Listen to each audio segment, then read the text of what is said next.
Hi, and welcome back to Bali Today. Well, the person responsible for designing one of the most fantastic lines of clothes, for me personally, I just love it. I love all the bright colors.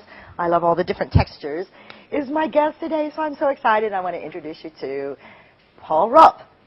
Hi, Paul. How are you? Hi. How are you? I feel funny introducing you. I'm sure everyone already knows you. You're Mr. Media. They know the clothes. They don't know the men. Oh, that's true. That's true. And I've sought you out. When I came to Bali, I was pulling water from a well, living in a little bamboo hut with a long roof, no windows where there were doors, and no doors where there were windows. When was this? What year? I know 78. I came over from India from I went to India in 71 from New York, where I was born and raised, New York City, and came to Bali in 1978 to deliver a baby. Yours?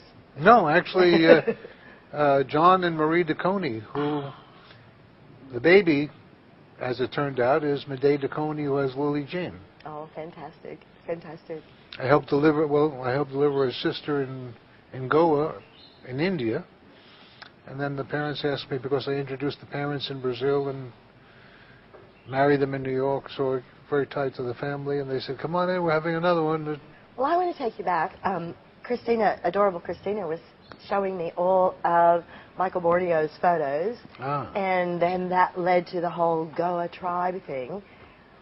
What was the Goa Trail? What happened? Well, a lot of us who got frustrated with America, in America, for example, but all across the planet, with what was happening politically, with the Vietnam War, we had some mentor say, tune in, turn on, drop out.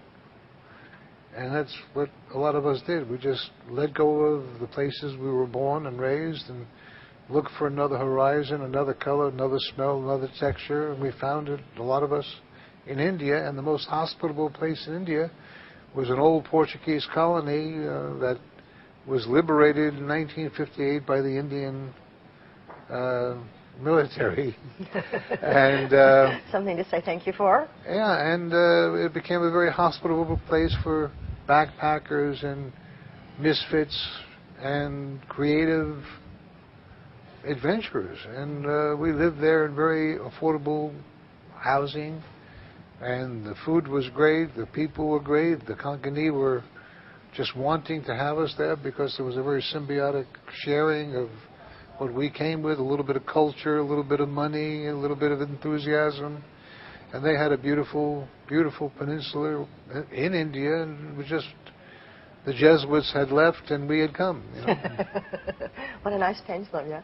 And that was like a pendulum between the Jesuits. Well, you know, a lot of the people came from Mykonos, a lot of people came from Ibiza, a lot of people came from all these little places across the planet where if you wanted to leave your society and begin to understand what else is happening out there, you know, places like Goa, places like Bali, you know, were just beckoning for some participation, some collaboration.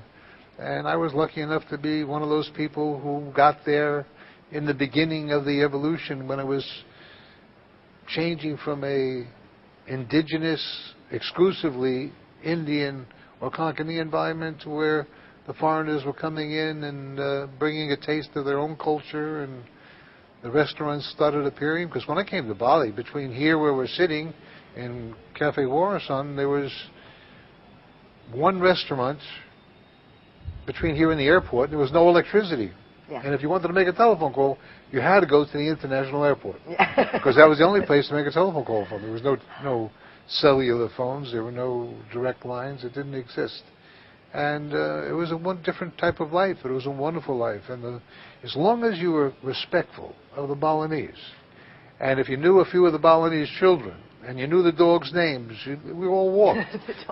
You had to know the dogs' names because we were all walking on these little gongs. There were no cement roads. There were no one had motorcycles or cars. It didn't exist.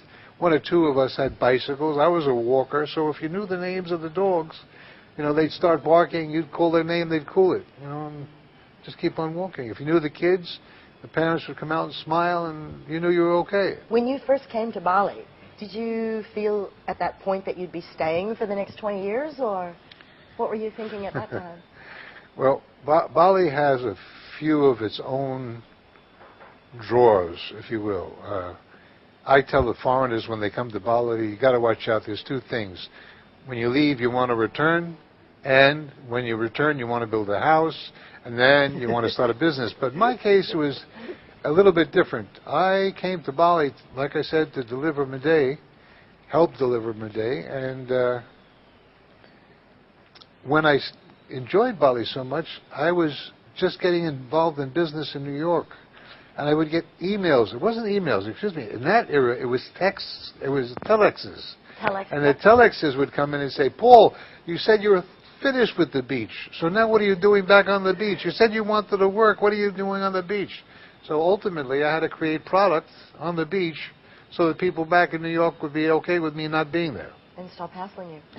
Well, now I don't go to the beach much. I just, you know, doing a lot of work. But we created a PMA in Bali. How many PMAs were there in existence when you did this? We were the second PMA in Bali, which is a joint venture authorized by the government of Indonesia for the operation of manufacturing and export. And there were, the first one was an Italian company called Gajaputi, which was Giorgio Calton, another designer who we were working together in India. And then I came right after him, so I was the second, he was the first, and that was the beginning of PMAs in Bali. When I came to Bali, the banks didn't know how to deal with letters of credit. We had to teach them.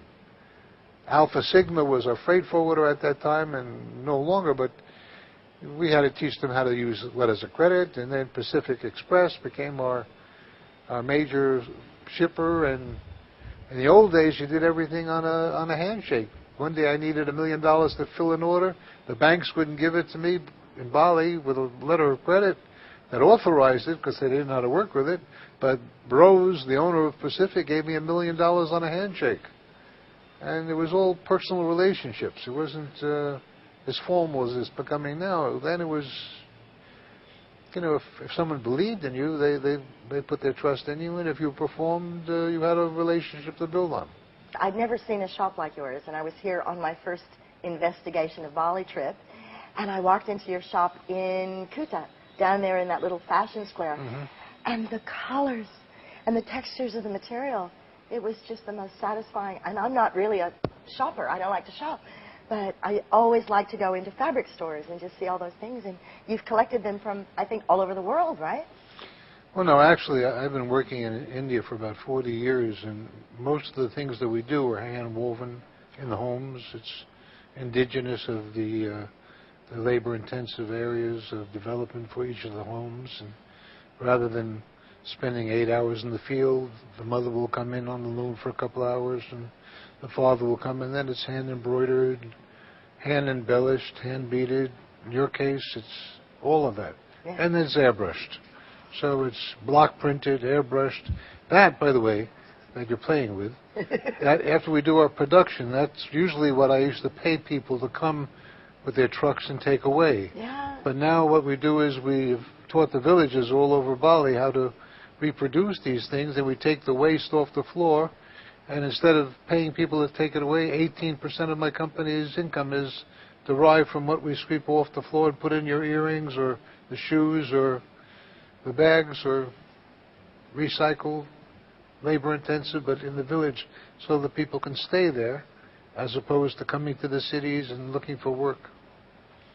That has definitely changed the character of Bali. I know. Well, it adds to the character of Bali, to the culture of Bali, the village of Bali. The kampung of Bali is really what, you know, we enjoyed the most when we came here. It wasn't so much the industrialization of Bali, but it was the, which has changed a great deal, because when I came to Bali, I had to do some work. So I was living in Solo in the Batik Kuris compound. Okay. And kampung. And I was working, as a matter of fact, I was working and I was roller skating. Because I was traveling around the world on roller skates at the time. As in for media, or just for yourself? Just, you know, I get off the plane, I get in these Rolls Royces that the Peninsula Hotel in Hong Kong would send me. They deliver me to the front doors of the Peninsula Hotel in Hong Kong. These little boys with, looking like monkeys with little round caps, with cups, would open up the door, and And I'd roller skate across the lobby as the cellos and violins would go and check in, and that's the way I was doing it. I used to roller skate down the only street was here. I actually used to roller skate at the Oberoi because that was the only cement they had. Yes, yes. And one little club in Legion called Maxie's. And I would, you know, because New York was the capital of roller disco, and you know, we loved it. We'd be doing 15 kilometers an hour with 500 people in the roughest neighborhood in New York City. And on Wednesday, they had white night. So it was a black neighborhood. Weren't allowed in the neighborhood during the week, except on Wednesday for white night. And then you'd go in and roller skate, and everybody would have a good time, roller disco. So I brought that to Bali. Wow. Well, you sometimes have a fish out of water, and now we've got a New York roller skater out of pavement. But we're going to take a little break, and we'll hear more of these fantastic, phenomenal stories of Paul in first coming to Bali and making a life. So come back in a few minutes.